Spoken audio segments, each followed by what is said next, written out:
So your child is starting secondary school for the first time. Ooh, very exciting.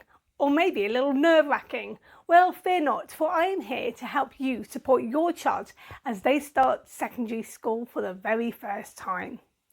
Hello, and my name is Tamsin, and I run the website theonlychildclub.net, and I'm dedicated to supporting you and your gorgeous one-child family, helping you all to grow, flourish and live life to the full. Now do stay here until the very end, because I'm also going to share some top tips to help you adjust to the idea of your child, your gorgeous only child, starting secondary school for the very first time. I'm also going to let you know what this little fellow is all about and about our competition.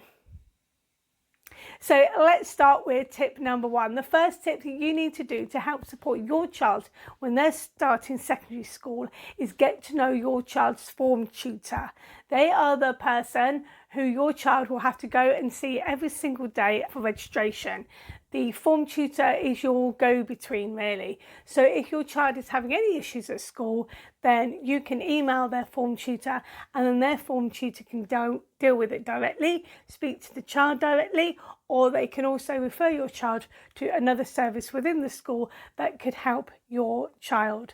So it could be something really trivial, like your child needs some information about a sport event the school is carrying out, and you might want to message your form tutor, and then they can message the PE department, things like that. So if your child is having any issues, make sure that you know your form tutor's email address so that you can email them at any time that you need to. Just be aware that, it might be a while before your child's form teacher can get back to you, depending on how urgent the situation is. Teachers are very busy people in schools. Believe me, I know you might think, school day is only like 8:30 to 3, that's nothing. And they're there a lot longer doing a lot of extra work, and you don't really get much of a break either if you're a teacher during the school time. Okay, especially if you're on break duty. Oh my goodness, I don't know how teachers get to eat. So the next tip number 2 is start saving if you can for your child's school uniform. That's it. You've got a bit of time to save. If not, recommend this to parents who've got children in maybe year 6, because the school uniform can get quite expensive. Now there's a number of ways in which you can get the school uniform. Schools themselves sometimes provide uniforms, sometimes have their own little online shop. Some schools recommend that you go to a local shop in your county that may supply school uniforms for all the schools within the county. Another option is, I can't remember the name of it, but there is an online shop where you can order your child's school uniform, and that's got school uniform emblems for schools all across the UK. It's quite incredible. So you might want to go on there, and you might be able to get a more affordable uniform for your child. But believe me, getting the school uniform for your child in year 7, it can get really quite expensive, because blazers and all the branded stuff, the PE kits, the jumpers, all of it can get quite expensive. I know that Parliament have discussed this about guidelines on schools when it comes to uniforms, because some schools want like pretty much everything branded, and that can be very difficult. So hopefully your child's school isn't one of those schools, but just let you know, getting the school uniform brand new can be quite expensive.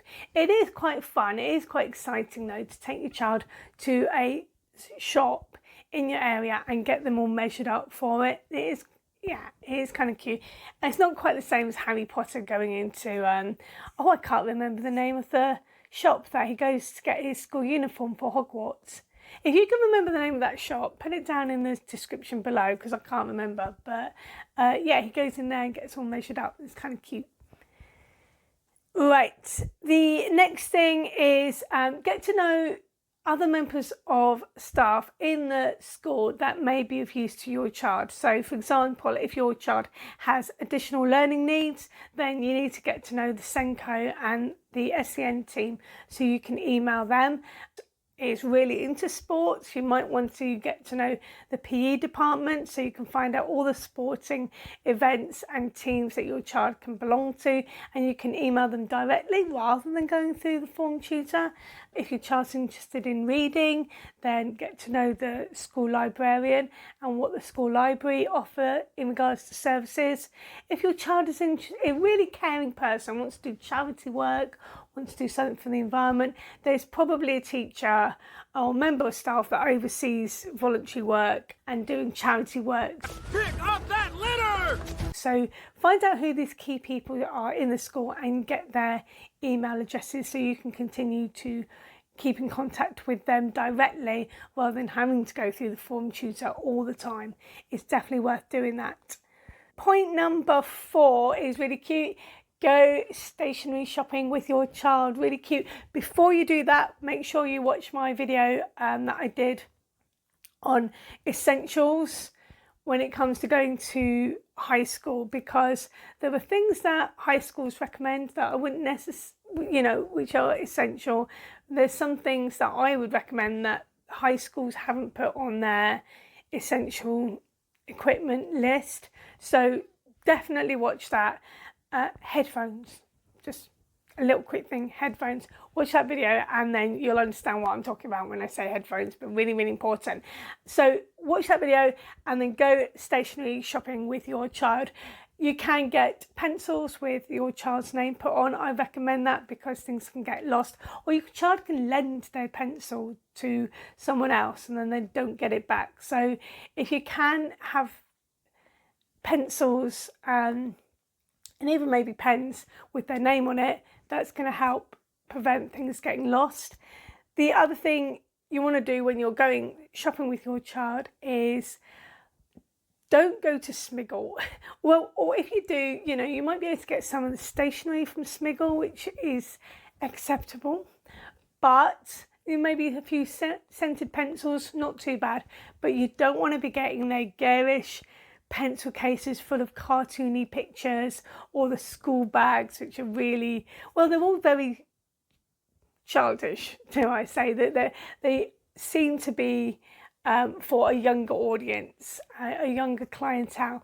If your child buys some of these bags and pencil cases and lunch boxes from Smiggle, they are very likely to be teased at school and laughed at and potentially even bullied. So please don't be going to Smiggle and getting that stuff. Get some really cool plain bags and stuff like that.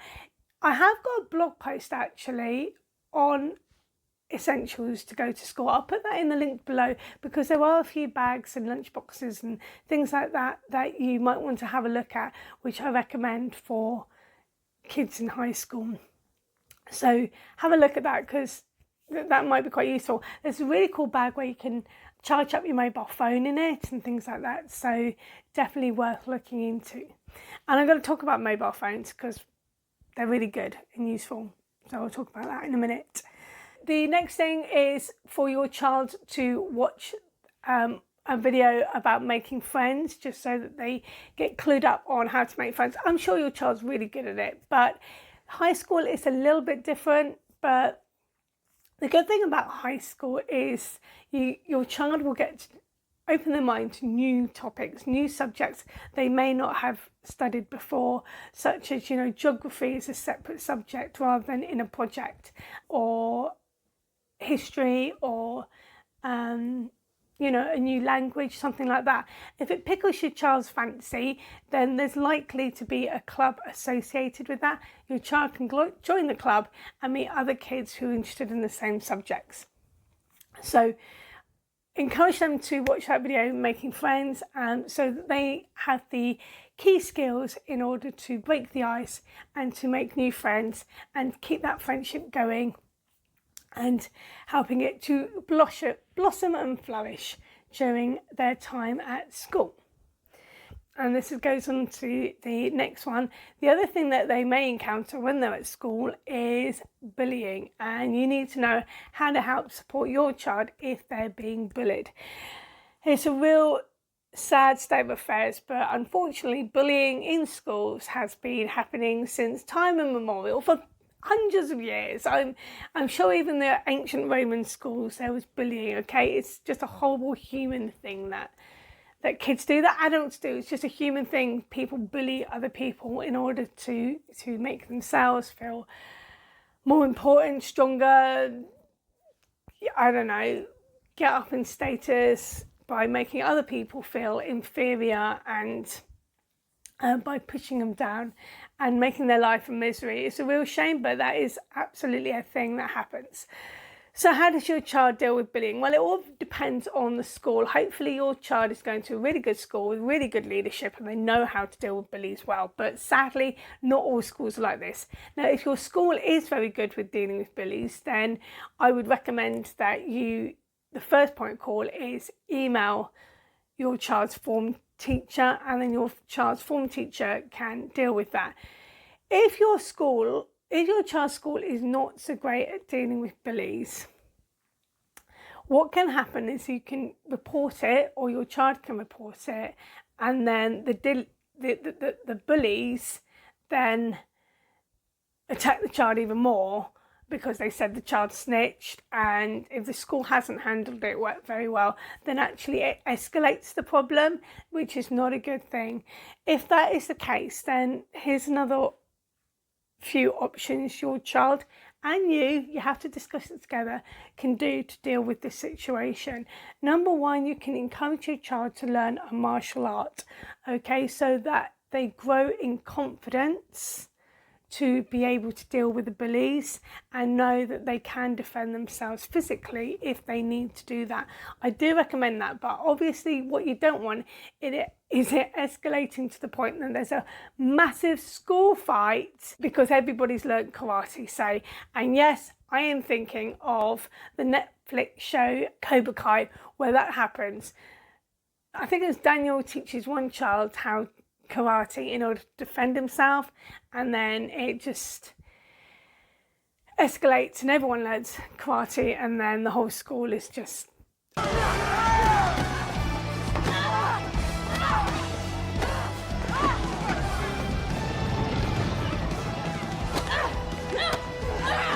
oh my gosh, that scene, I'll never forget that scene of the school fight in Cobra Kai.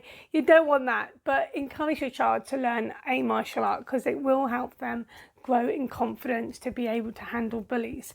Also recommend that your child walks away as much as possible, finds some safe haven places to go to. I have written this all down in a blog post about how to deal with bullies. I will put that in the description below as well, but if they can find a safe place. When I was at school, the library and the drama studio, I used to hide in there. I used to find lots of nice little hidey holes in my school where I just hid from bullies. I don't know if it's such a good thing, but it's something that I did. So if your child can find some safe spaces, school library, probably the best. They don't want to be out in the playground. It's a shame, but you know, ideally they don't want to be out there because that's where they can get cornered. What I thought was quite interesting is school toilets now are very open. Not so much privacy. There's like, you've just got the cubicles and that's it. You have all the sinks and everything else is open, so teachers are walking by. But in a way, it's a good thing because back in the day, they used to be very close, and that's where all the bullying and the smoking happened. So I like that. That's the way that schools are designing toilets now for kids. So that's just talking briefly about bullies. The other thing you could do, okay, if your child, I mean, obviously your child should avoid drama, but you know, if your child is having an issue with someone and they've got something of a frenemy in somebody else, invite that person around for dinner and get to know them and find out more about their situation and see if you can gain their respect, and then hopefully they can then respect your child in turn. That situation can help. It has helped a couple of times with Sops and me because I'm more of a pacifist, so I don't agree with karate chopping anyone. See if you can do something like invite them out for dinner, and that can be good.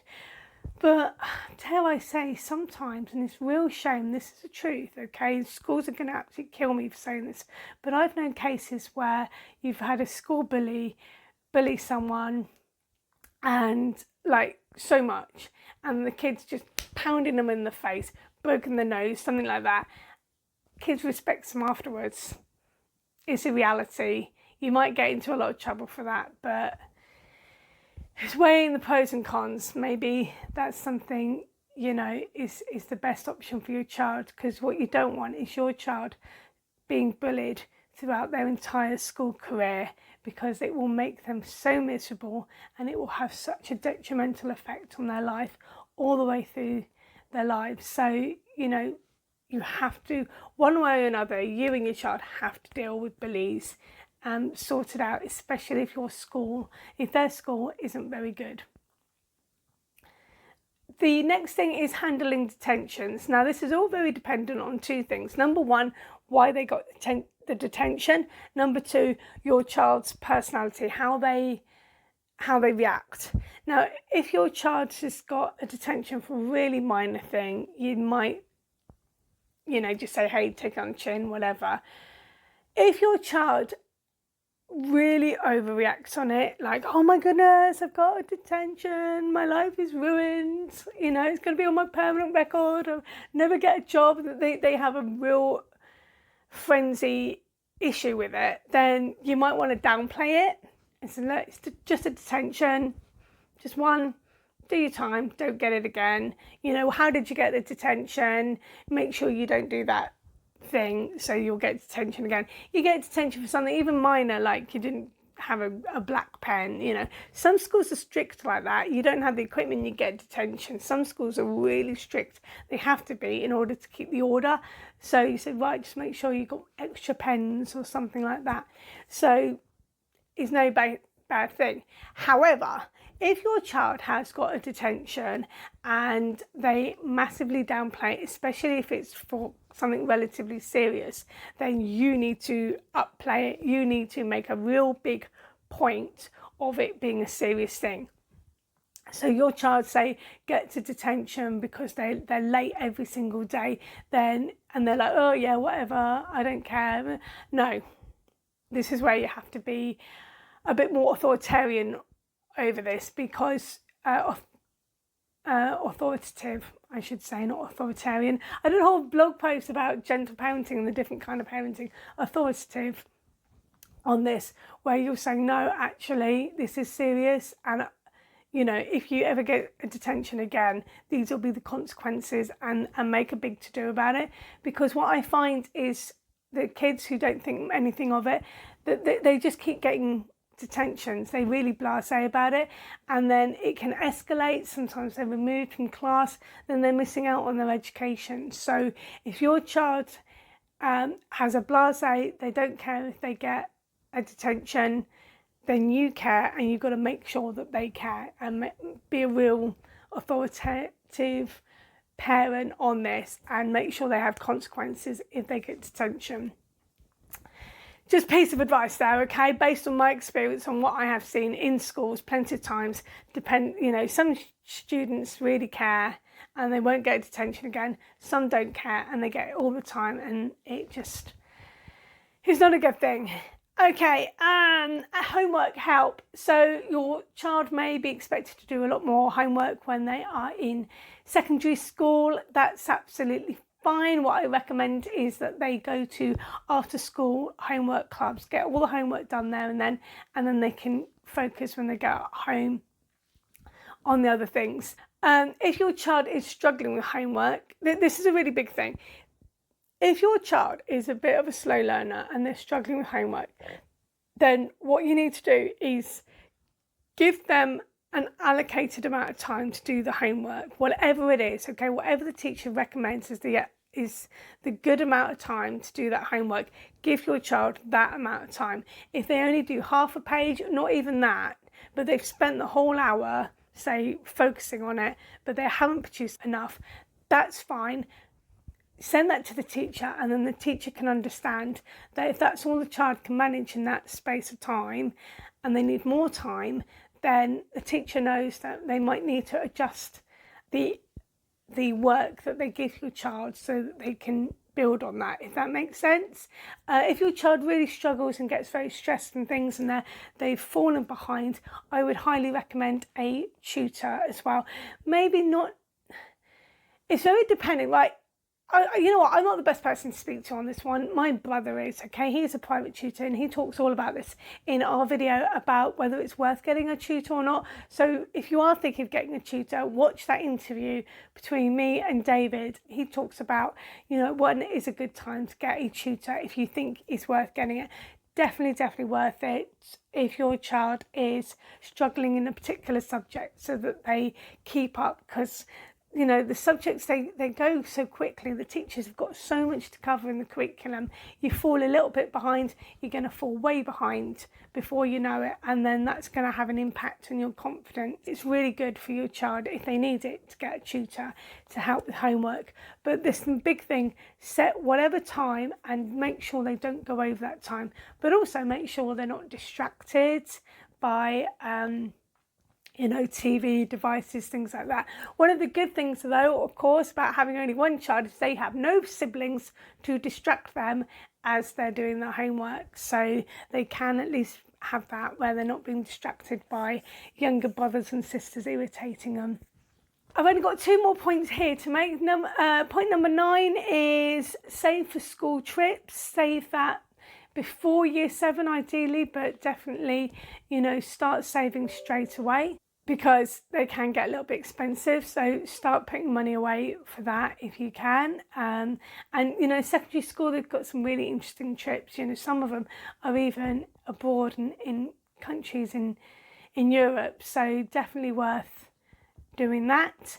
And point number 10 is some of the practical tips I'm just going to let you know is, and these are the tips that Sops gave me, because I turned around and I said to my daughter, who's going to year 11, I said, I'm going to do this video for parents who are sending their children into year 7. What would you recommend? And she says, number 1, get your child a watch. I didn't put that on the essentials list because she told me afterwards, but get your child a watch. Not all of the classroom clocks are on time. Not all classrooms have clocks in them, so, and you can't always use your mobile phone to check the time. So get your child a good old-fashioned traditional watch. She also says don't rely on any other students to help your child find their way around the place. They might not be interested. Obviously, your child can make the most of members of staff. If they get lost, a member of staff can direct them, and prefects. But a student, your child probably, they can ask other kids where things are, but Sops says try not to be too reliant on other students, especially year 11s, because year 11s are all focusing on their GCSEs, so they can't be bothered with year 7s. They really can't.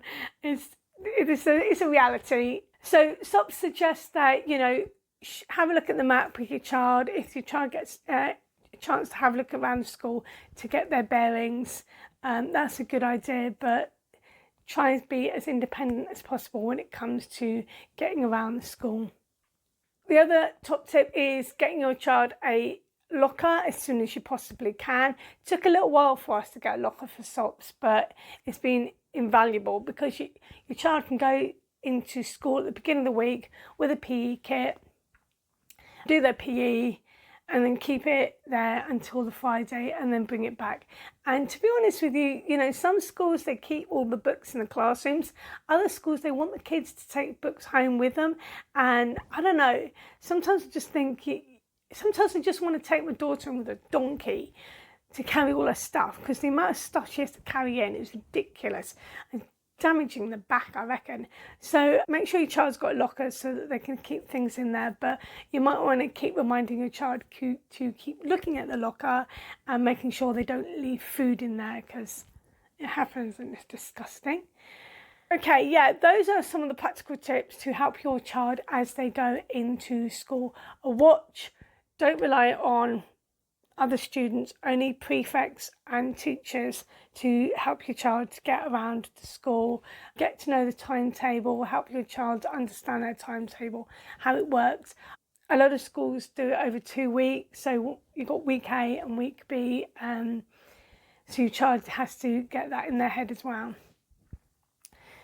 Right, a few little top tips for you as a parent. Make sure you sign up for all the things that the school says you should sign up for. So for example, there may be things like BOMCOM where you can have a look at your child's progress, and there may be things like Parent Mail where the school puts out all the newsletters so you can keep up to date with that. Any upgraded announcements like a sport club isn't running that evening or something like that. So that all goes on these websites. So you make sure you sign up for all of those things straight away. Just sign up for them. Things like Parent Mail that my daughter's school has, that's where you can pay for school trips. That's where you pay for any lunches, things like that. So definitely worth looking into that.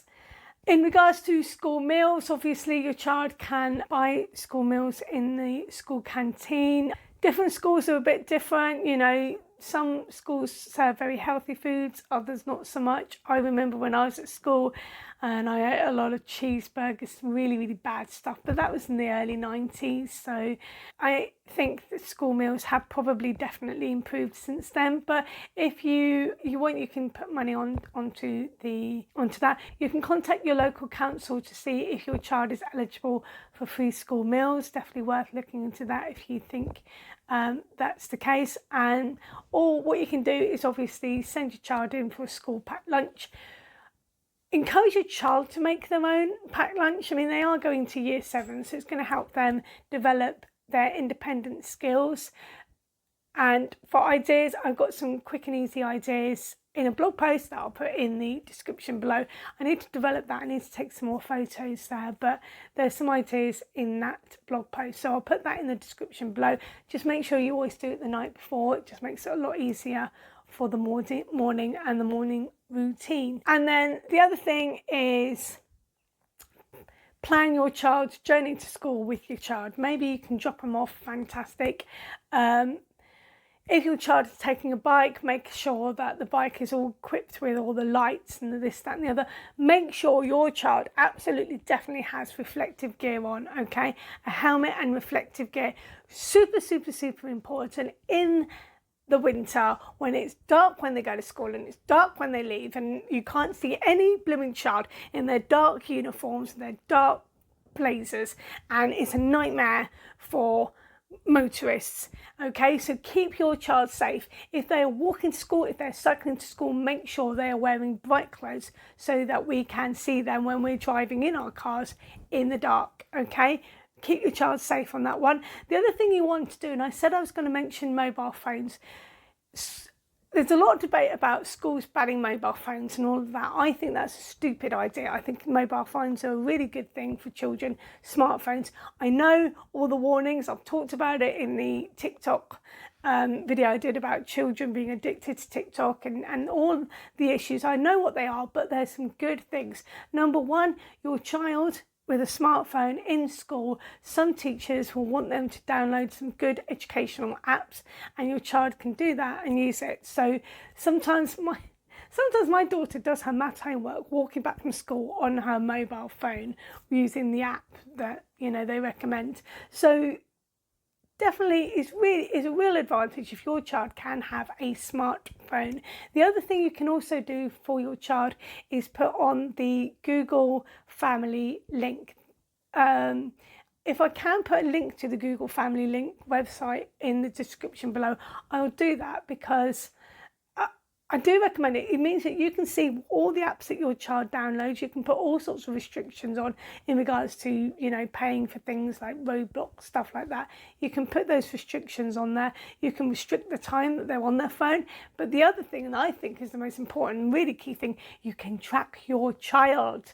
Yes, there's a little tracker there where your child's phone is. So if they're walking to school, they're walking back from school, they take forever, you don't know where they are, they've gone round to a friend's house, they haven't told you, you can go on there and you can see where they are. that has helped me in a lot of times as a helicopter mum, just to know where my child is and to know that she's safe. So I do recommend the Google Family link. Put it on your child's phone, and then you'll get to feel a lot calmer if they're going to school on their own, things like that. Okay, some things for you, okay, as you know, it's not exactly you sending your child off to university and, you know, they're flying the nest in the same way, but there is an element of, you can have feelings of, I don't know, longing or something, or a little bit of sadness, because, you know, it's wonderful. They're going to school, going to secondary school, they're growing up, you're watching them, it's wonderful, but they're also growing up and going to secondary school and they're not your baby anymore, and that can be quite hard. And if you're just at home, you've sent them to high school and you're kind of wallowing in your own self-pity, then I would recommend that you find yourself a new hobby to do while your child is at school. If you have to work, then for secondary school, it's a funny thing. I would actually recommend, if you can, get a job that's either work from home job or working in a school, so you don't have any issues with school holidays. The reason I say this is because, say, when your child is in primary school, they tend to have after school clubs and also holiday clubs. When they go to secondary school, the holiday clubs aren't really available for that age group from 11 plus, but 11 plus is a bit too young to be left at school and at home on their own all day when the school holidays are there. It's a real bind for parents. So what I recommend is get a job in a school, so you are working term time only, or work from home, and just plan the holidays and exactly what you're going to do and how you're doing it, especially with your partner, because it might be that you can work, take time off in some of the school holidays and your partner can do the shift in other parts of the holidays. And obviously some of the school holidays you book family holidays together, if that makes sense. So just be aware of that, because not many parents think about that when their child goes to secondary school and what they're going to do in the school holidays. Okay, I think that's it for this one. I hope it's been really, really helpful to you. Now, I promised you that at the end I was going to mention about this little fellow.